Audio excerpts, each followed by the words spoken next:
Mitologi Mesir adalah himpunan mitos-mitos dari Mesir kuno, yang melukiskan tindakan para dewa Mesir sebagai sarana untuk memahami dunia.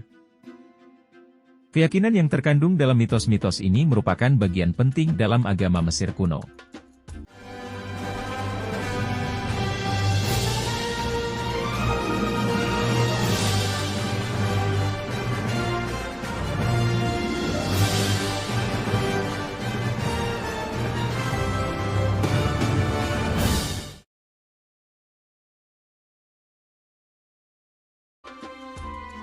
Mitos sering muncul dalam sastra dan seni Mesir kuno, terutama dalam cerita-cerita pendek, dan materi keagamaan seperti nyanyian pujian, teks ritual, teks pemakaman, dan dekorasi kuil.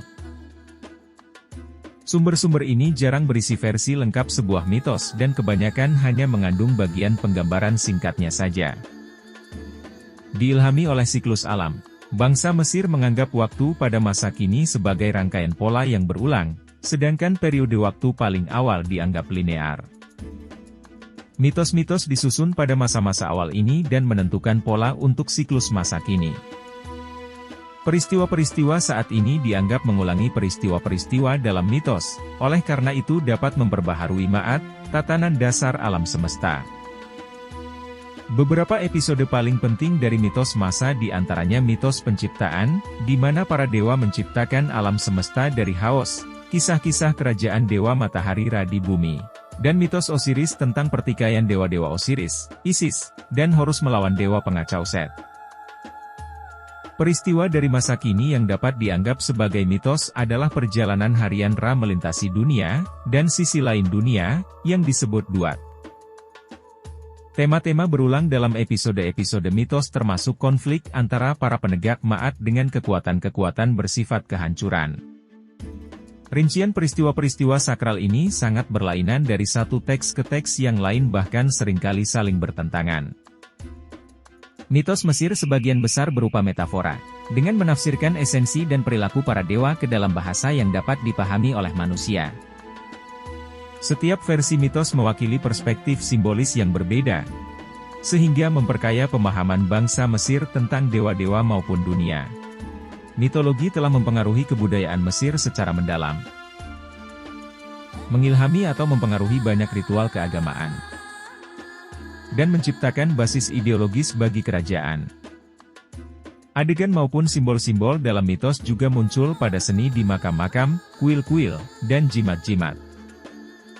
Dalam sastra, mitos atau unsur-unsurnya digunakan dalam berbagai jenis kisah mulai dari humor hingga alegori, yang mana menunjukkan bahwa bangsa Mesir mengadaptasi mitologi mereka untuk berbagai macam tujuan. Banyak ritual yang mengacu pada mitos dan terkadang berkaitan langsung. Namun sulit untuk memastikan apakah suatu mitos budaya berkembang sebelum ritual atau sebaliknya. Pertanyaan tentang hubungan antara mitos dan ritual ini telah melahirkan banyak diskusi di kalangan para ahli Mesir dan umumnya di kalangan ilmu perbandingan agama.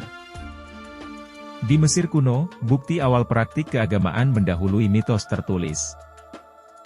Ritual pada awal sejarah Mesir hanya mengandung sedikit motif dari mitos. Oleh karena itu, sebagian ahli percaya bahwa di Mesir, ritual telah berkembang sebelum mitos. Tetapi karena keberadaan bukti awal sangat langka, pertanyaan ini tidak akan pernah terjawab dengan pasti. Para dewa dan dewi Mesir kuno merupakan bagian integral dari kehidupan sehari-hari masyarakat. Maka tidak mengherankan, jika ada lebih dari 2000 dewa di jajaran dewa Mesir. Beberapa nama dewa ini terkenal seperti Isis, Osiris, Horus, Amun-Ra, Hathor, Bastet, dan lain-lain. Dewa-dewa tersebut sebagian terkenal menjadi dewa negara Mesir, sementara yang lain dikaitkan dengan wilayah tertentu. Dalam beberapa ritual dan pesan budaya Mesir kuno, tumbuh dari pemahaman tentang dewa-dewa ini dan peran penting yang mereka mainkan dalam perjalanan abadi setiap manusia. Semua dewa Mesir memiliki nama, kepribadian, dan karakteristik individu. Mengenakan jenis pakaian yang berbeda, dianggap sebagai benda suci. Dan setiap dewa memiliki bidang keahlian mereka yang sering dikaitkan dengan beberapa bidang kehidupan manusia. Sebagian besar mitologi Mesir terdiri dari mitos atau asal-usul yang menjelaskan awal dari berbagai elemen di dunia, termasuk kebiasaan manusia dan fenomena alam. Bahkan kerajaan yang terbentuk berasal dari kalangan para dewa. Dari awal kerajaan tersebut dimulai dan kemudian diwariskan kepada para Fir'aun. Lambat laun kerajaan-kerajaan tersebut hancur, karena adanya peperangan yang berawal ketika manusia mulai berselisih satu sama lain. Anhur adalah dewa kuno, diyakini berasal dari Nubia, yang juga dikenal sebagai Kus, sekarang Sudan. Dalam mitologi Mesir, Anhur adalah dewa perang yang disembah di wilayah Mesir Abdos, dan digambarkan sebagai seorang pria berjenggot mengenakan jubah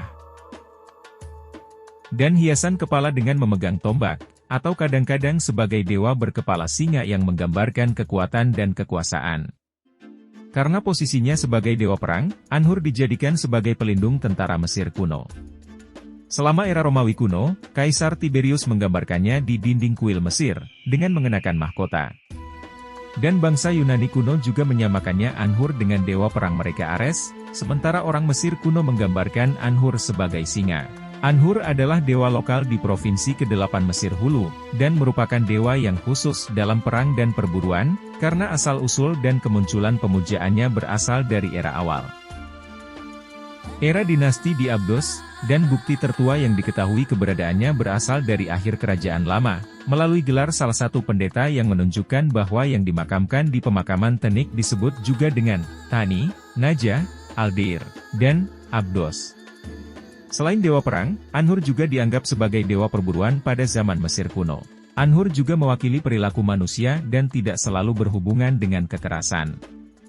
Anhur dipandang sebagai pelindung dan penyelamat rakyat jelata, yang dapat dipanggil untuk melawan musuh dan binatang berbahaya. Konon ceritanya dia adalah seorang putra raja, dipuja sebagai dewa yang memburu dan membunuh musuh dewa matahari Ra. Pusat pemujaan Anhur terletak di Tinis yang merupakan ibu kota dinasti pertama Mesir kuno. Tinis dikatakan sebagai rumah raja-raja pertama Mesir yang bersatu, Fir'aun dari dinasti pertama dan kedua. Fir'aun pertama dimakamkan di Tinis. Kota ini adalah pusat politik dan militer. Ia menampung garnisun besar pasukan, dengan kereta dan senjata. Dan sebelum penyatuan Mesir Hulu, Tinis bertindak sebagai titik keberangkatan untuk ekspedisi militer ke daerah utara. Oleh karena itu, Tinis merupakan lokasi yang ideal untuk pusat pemujaan Anhur. Para prajurit kerajaan akan mengambil bagian dalam festival dan perayaan, serta memberikan persembahan di kuilnya, yang menghasilkan kekayaan yang besar. Anhur adalah prajurit teladan bagi tentara Fir'aun dan diyakini sebagai penyelamat mereka yang berperang. Anhur juga diceritakan sebagai pemburu yang hebat. Dan ketika Dewi Leoni Nemenhet menangkap dan membujuknya untuk kembali, dia pun bersedia, dan kemudian dia diberi nama Anhur. Anhur dikatakan telah membela ayahnya, Dewa Matahari Ra, dari musuh-musuhnya. Dan kemudian Dewa Ra, memberikannya julukan Slayer of Enemies, atau pembunuh musuh kepada Anhur. Dia adalah salah satu dewa, yang berdiri di depan kapal Dewa Matahari, dan membela Dewa Matahari dari gangguan Apep. Anhur dalam kondisi bertahan, menggambarkan sebagai sang dewa yang sedang berdiri dengan janggut dan rambut pendek, yang diapit oleh uraio atau berbentuk ular. Anhur sering digambarkan mengenakan rok panjang, yang sering dihiasi dengan pola seperti puluh. Dengan kondisi tangan kanan terangkat seperti hendak menusukkan tombak. Anhur juga dikenal dewa yang ahli dalam memainkan tombak. Sementara tangan kirinya memegang seutas tali, yang mungkin melambangkan perannya dalam menangkap permaisuri singa betina, Menhet yang kemudian menjadi pasangannya. Keterikatannya dengan tombak dan tali, memberikan gambaran hubungan yang erat dengan pertarungan mitologis antara Horus dan Set, di mana Dewa Elang, Horus menggunakan senjata yang sama untuk menjebak dan membunuh musuhnya. Anhur digambarkan memegang tombak ke atas, di kedua tangan. Namun tidak bermaksud menusukkan tombaknya kepada musuh yang takluk, hanya sekedar menakut-nakuti saja. Oleh karena itu Anhur diyakini dapat mengontrol amarahnya, daripada menyerang musuh-musuhnya. Kisah atau cerita tentang mitologi adalah bagian integral dari budaya manusia. Dan mereka telah ada selama ribuan tahun. Meskipun kita mungkin tidak lagi mempercayai kisah, atau cerita tentang mitologi secara harfiah, mereka tetap memainkan peran penting dalam cara kita memahami dunia dan diri kita sendiri. Kisah atau cerita tentang mitologi adalah cerminan dari kreativitas manusia, nilai-nilai budaya, dan upaya kita untuk mengatasi ketidakpastian dalam kehidupan. Mereka adalah bagian dari warisan budaya yang kaya dan berharga, dan mereka akan terus memengaruhi generasi-generasi mendatang.